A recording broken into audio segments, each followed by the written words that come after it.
Bonjour à tous et bienvenue dans cette nouvelle vidéo InAcademy dans laquelle nous allons continuer l'apprentissage du langage JavaScript.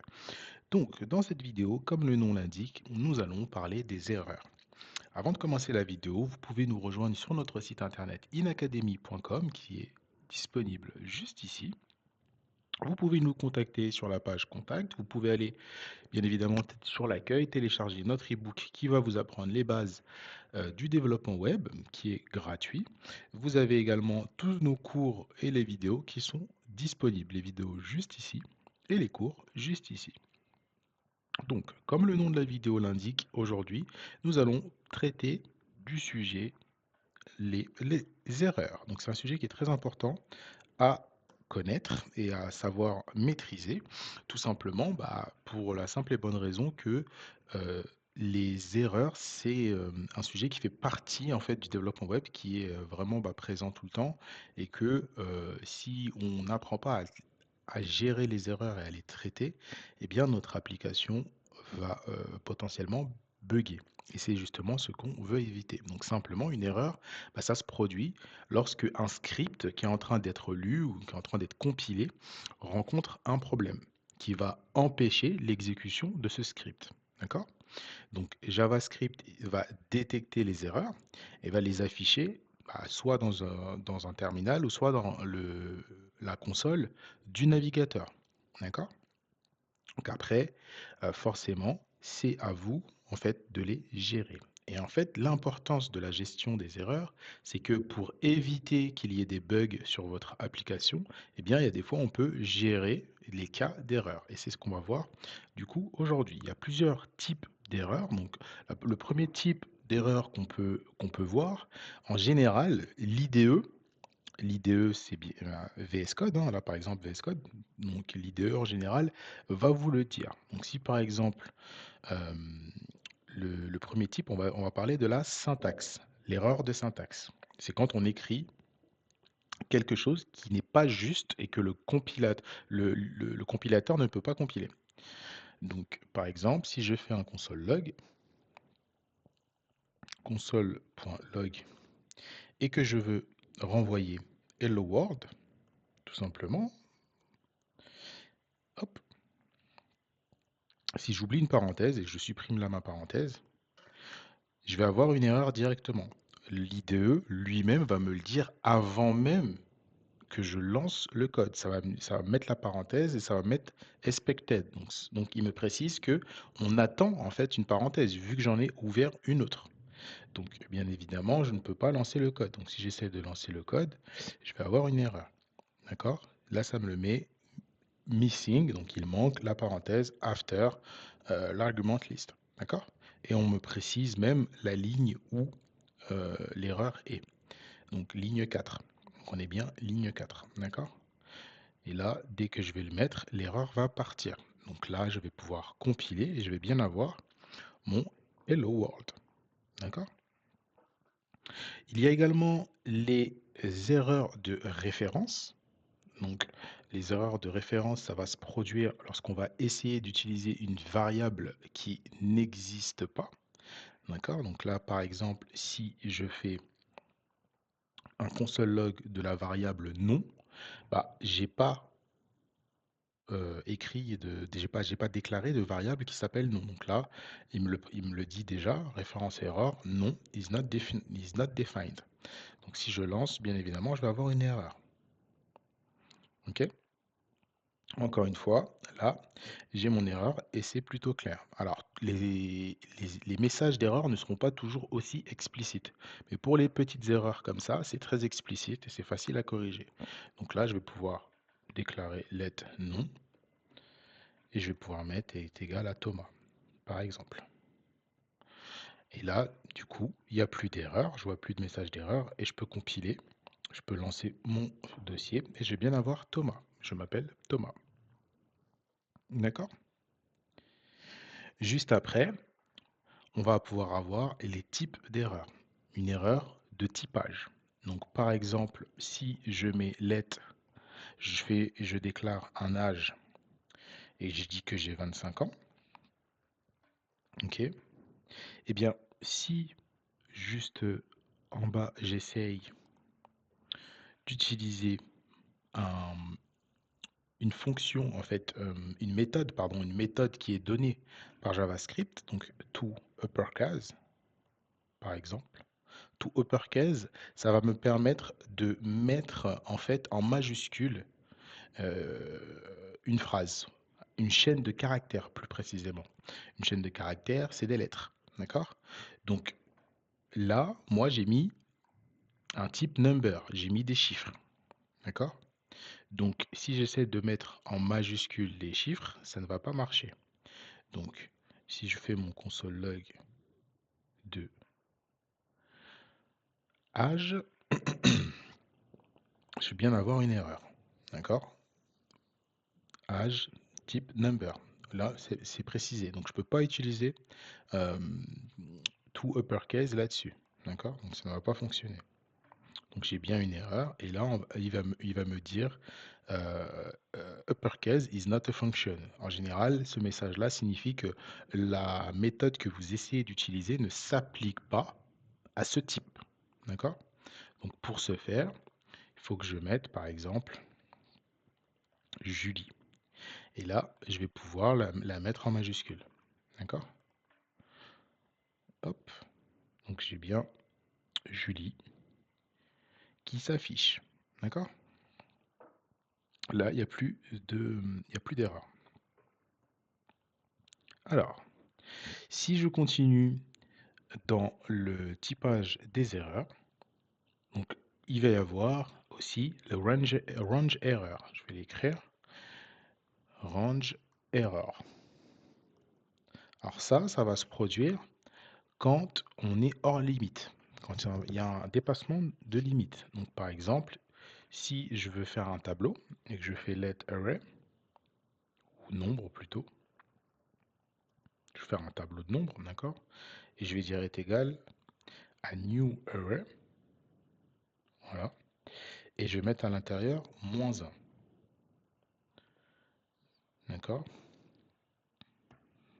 Alors là, je vais avoir effectivement un range error. Pourquoi? Parce que la taille est invalide. Pourquoi? Parce qu'on ne peut pas avoir un tableau qui a une taille négative. C'est pas possible. Ma taille de mon tableau, elle peut contenir des éléments, ça peut pas euh, être négatif. Ça peut pas ne contenir moins que un élément, moins que 0 élément. C'est pas possible. D'accord? Donc ça va pas être faisable. Donc maintenant, vous allez me dire, avec tout ça, d'accord, c'est bien beau, mais comment on fait du coup pour gérer les erreurs? Bah, pour gérer les erreurs, vous allez pouvoir utiliser euh, try et catch. Donc try, une fois que vous avez fait ça, à l'intérieur de votre try, vous allez mettre du code. Par exemple, vous allez pouvoir mettre let x est égal à 3. Ok. On va même faire autre chose, on va faire est égal à 3 plus b. D'accord? Donc le code, il est à l'intérieur du try et l'erreur, elle va être juste après dans le catch. Donc après le bloc de code, on va mettre un catch. Entre parenthèses, on écrit, on déclare que c'est une erreur. On ouvre encore un bloc conditionnel et à l'intérieur, je vais pouvoir mettre par exemple un console log. Console.log et je vais pouvoir mettre error.message. D'accord? Et mon message, je vais dire que c'est une erreur est survenue. D'accord? Et là, en fait, donc ce qui va être fait lorsqu'on utilise le try catch, c'est que toujours le try sera exécuté. Il sera lu et s'il y a une erreur, ça passera au catch. Donc là, il y a bien une erreur parce que là, quand j'ai dit x est égal à 3 plus b, eh bien b, je ne l'ai pas défini. D'accord? Donc si je fais un console log de x, hop, voilà, console log de x, je vais bien avoir mon erreur. Donc j'ai bien une erreur est survenue, B is not defined. D'accord? Donc, il y a un autre moyen de gérer les erreurs. Vous pouvez créer vos propres erreurs avec le mot-clé throw. Throw qui s'écrit comme ici. OK? Donc, par exemple, vous allez faire une fonction. Donc, function. Je vais l'appeler diviser. Hop, voilà. A en paramètre et B en second paramètre. J'ouvre mon bloc conditionnel. Et à l'intérieur, je vais mettre if. Donc là, c'est très bien l'exemple qu'il me donne. If B est égal, strictement égal à 0. Hop, eh bien, moi, je vais vouloir un bloc d'erreur. Pourquoi? Parce que ma méthode, c'est diviser. Donc, le but, c'est de faire une division. Et on ne peut pas diviser par 0. Donc, je vais utiliser throw et je vais dire new error. Et je vais passer un message. Et je vais dire impossible de diviser par 0. D'accord? Donc, si c'est égal à 0, je veux qu'il y ait cette erreur. Et si ce n'est pas égal à 0, je veux que ma division se fasse. Donc, je veux que A soit divisé par B. OK? Donc, une fois que j'ai fait ça, ce que je peux faire même, c'est de faire un try catch.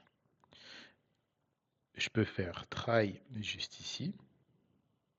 Je peux faire un console log de diviser, donc de ma fonction, pour que ma fonction, en fait, comme je vous ai dit tout à l'heure, try sera toujours exécutée. Sinon, catch, je peux mettre error, et ce que je veux, c'est mon message d'erreur. OK? Je vais faire un log, hop, point error, ah, hop, on revient, point error, et je vais mettre error, point message. D'accord? Une fois que j'ai fait ça, hop, je peux lancer le code, et j'ai bien mon message impossible de diviser par 0. D'accord? Mais si je change 0 et que je passe un 5, je vais bien avoir ma division parce qu'une fois que le try sera fait, je vais bien avoir le résultat qui va s'afficher. Hop, je relance. Donc j'ai bien 2. 10 divisé par 5, ça fait bien 2. Bien 2, pardon. D'accord? Une fois que vous avez fait ça, bien évidemment, vous avez aussi un autre mot clé qui est à connaître, c'est le finally. Le finally, il est là pour exécuter quelque chose, quoi qu'il se passe. C'est-à-dire que qu'il y ait une erreur ou qu'il n'y ait pas d'erreur, eh bien le finally va quand même s'exécuter. Donc là, je vais pouvoir mettre, à chaque fois, là, on met des console log pour que ça s'affiche dans la console, mais vous n'êtes pas obligé de mettre un console log. Vous pouvez mettre du code, en fait. Ça peut être réellement du code qui s'exécute. Ça peut être une fonction qui va se lancer, ça peut être une autre page, une redirection sur la page finale de votre application ou toute autre chose. D'accord? Donc là, vous voyez, on va rester sur le même cas de figure où on rentre dans le try et que ça s'exécute. Donc on exécute la division. Donc là, il n'y a pas d'erreur, on est bien d'accord? Il n'y a pas d'erreur, donc je lance. Et dans tous les cas, en fait, le finally s'affiche. Il s'exécute. Il n'y a pas eu d'erreur, j'ai bien eu mon résultat 2, mais j'ai quand même fin du programme. Et si je remets 0 pour recréer une erreur, eh bien, vous allez voir que je vais avoir mon message d'erreur et que j'aurai quand même le finally qui s'exécute. J'ai bien donc impossible de diviser par 0, donc j'ai mon erreur, et j'ai quand même la fin du programme qui s'exécute. Ça sert à ça de en fait gérer les erreurs. L'avantage c'est que l'application ne va pas planter.